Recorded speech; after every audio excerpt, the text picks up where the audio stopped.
Ya hemos hablado de la contaminación, pero ahora nos hacemos la pregunta, ¿la podemos detener? Pues claro.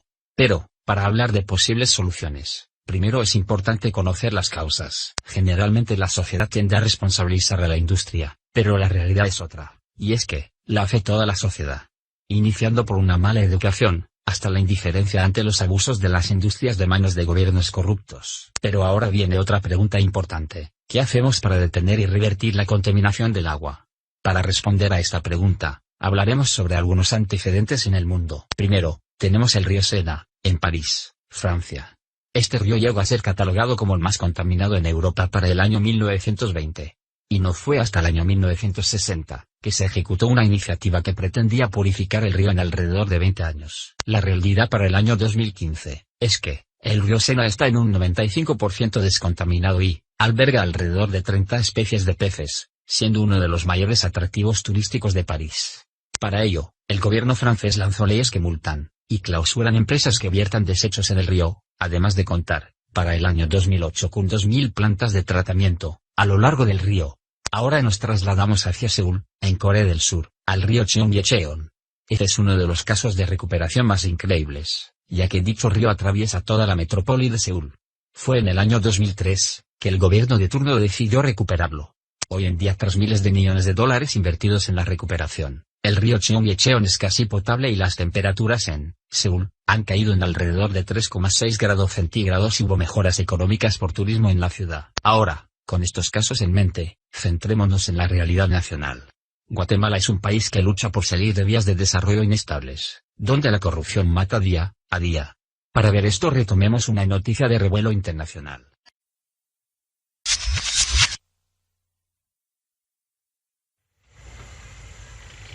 Han pasado 12 días desde que los pescadores de las 17 comunidades que rodea el río La Pasión perdieron la posibilidad de llevar el sustento a sus familias debido a la contaminación del río que acabó con miles de peces y sembró el temor a la muerte en los pobladores.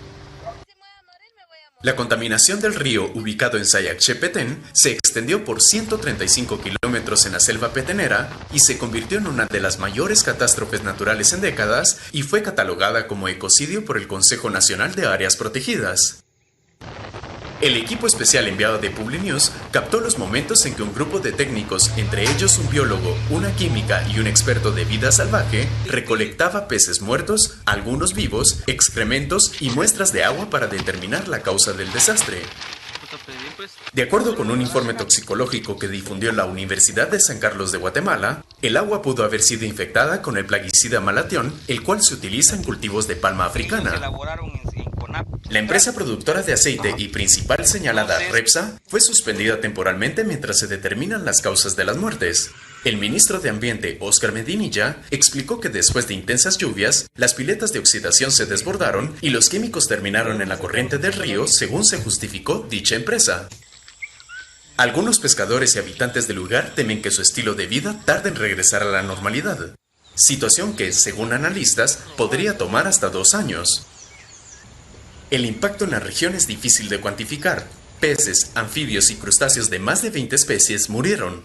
Esta semana se espera que los expertos del Instituto Nacional de Ciencias Forenses emitan un informe luego de analizar las muestras tomadas en el devastado río La Pasión.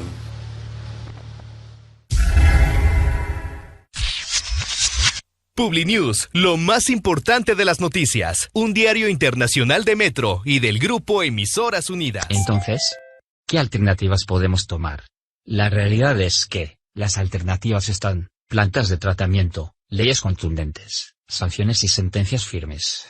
Sin embargo, es algo difícil de creer que suceda en la realidad nacional actual. En conclusión, el tratamiento de aguas contaminadas es una realidad hoy en día, pero una realidad lenta y costosa. Por ende, debemos actuar rápido, ya que conforme la contaminación crece la probabilidad de reducirla es menor. Entonces, muchos se preguntan cuáles son las áreas con mayor contaminación del agua en Guatemala. En Guatemala existen 142 lagunas y lagos, muchos de ellos en medio de la belleza natural de bosques y volcanes. Sin embargo, el 90% de ellos están contaminados por el vertido de desechos industriales y domésticos.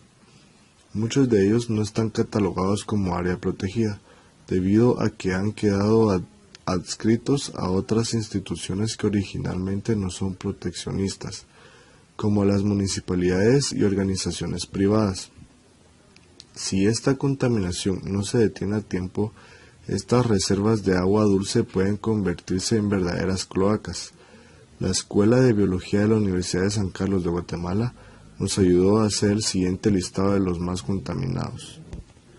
Lago de Huija. Está ubicada en el área fronteriza entre El Salvador y Guatemala, en el municipio de Asunción Mita, Jutiapa. Este lago abastece al río Lempa, principal fuente hídrica de El Salvador.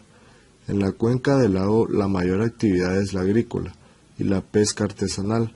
Se suman 2 plantas cementeras en Metapán y una central hidroeléctrica en la salida del lago de Huija, hacia el río Lempa. Laguna Yonabaj, también conocida como Laguna Brava, está localizada en la aldea Yuxtén, en Nintón, Huehuetenango. Es la segunda laguna más grande en Guatemala. En que su belleza se mantiene, la Escuela de Biología hace un llamado de alerta a la contaminación en su cuenca. Laguna de Ipala.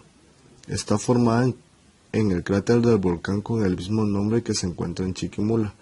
En ciertas temporadas del año se observan algas en sus aguas, señal de la contaminación que se empieza a generar en el lago. Laguna del Tigre.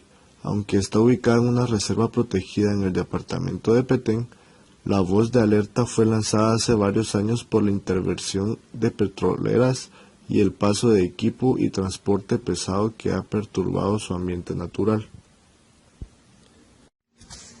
Lago de Atitlán, considerado como uno de los lagos más hermosos del país, ubicado en el departamento de Sololá y protagonista de infinidad de postales turísticas. Este lago está en fuerte peligro por los efectos de la cianobacteria, el mismo microorganismo que ha matado poco a poco el lago de Matitlán. Lago de Matitlán. No podemos dejar de mencionar el primer lago que alertó a la población guatemalteca por su creciente contaminación. A pesar de conocerse su situación hace casi 30 años y que se han invertido millones para su rescate, las posibilidades de una muerte inminente de este recurso hídrico cada vez son más preocupantes. A continuación los dejaremos con un breve texto de la contaminación hídrica de los ríos de Guatemala.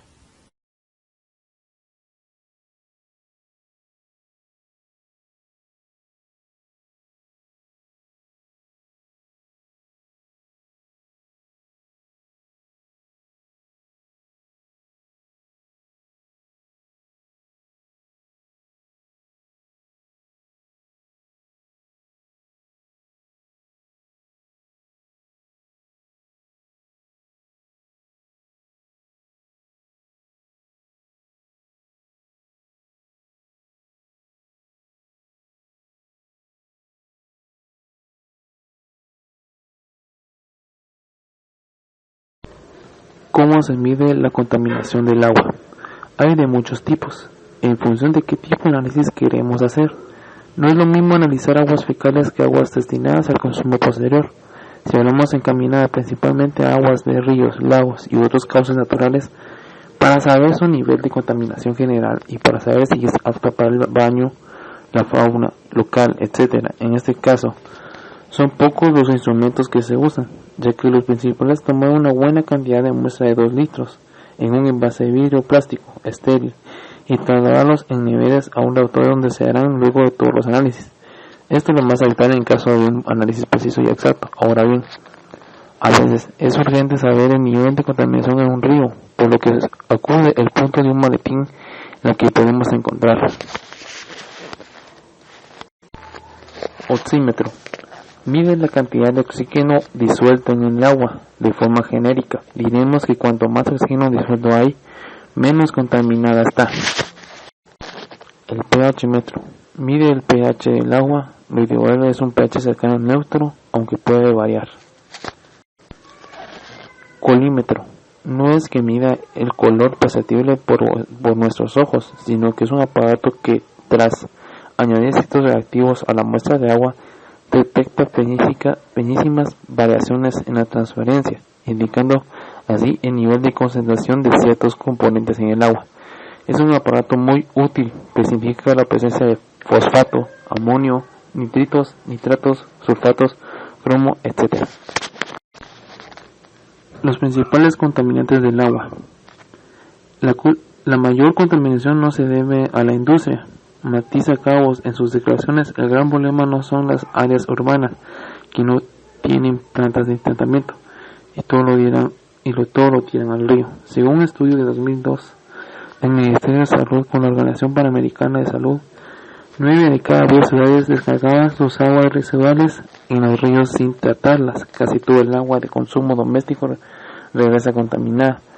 Las plantas de tratamiento que existen tienen capacidad de limpiar menos el 5% de los hechos metropolitanos y ni siquiera funcionan bien. Las grandes ciudades de la nación de Guatemala suelen estar encamadas en lo alto de las cuencas. Esto hace que su porquería la reciban más abajo otras comunidades que probablemente ni la hierven, ni la filtran, ni la aplican cloro. En Guatemala un 30% de los hogares no tienen tratamiento alguno al agua, especialmente en las aldeas. Según Héctor Tuy, coautor del Perfil Ambiental 2006, el del agua es un problema agravado por la despreocupación de las autoridades municipales. No le han puesto atención a algo que tiene un costo bajo y rentabilidad en la salud de la gente, porque de hecho, de las 10 principales causas de la enfermedad, la mitad tiene que ver con la calidad de las aguas.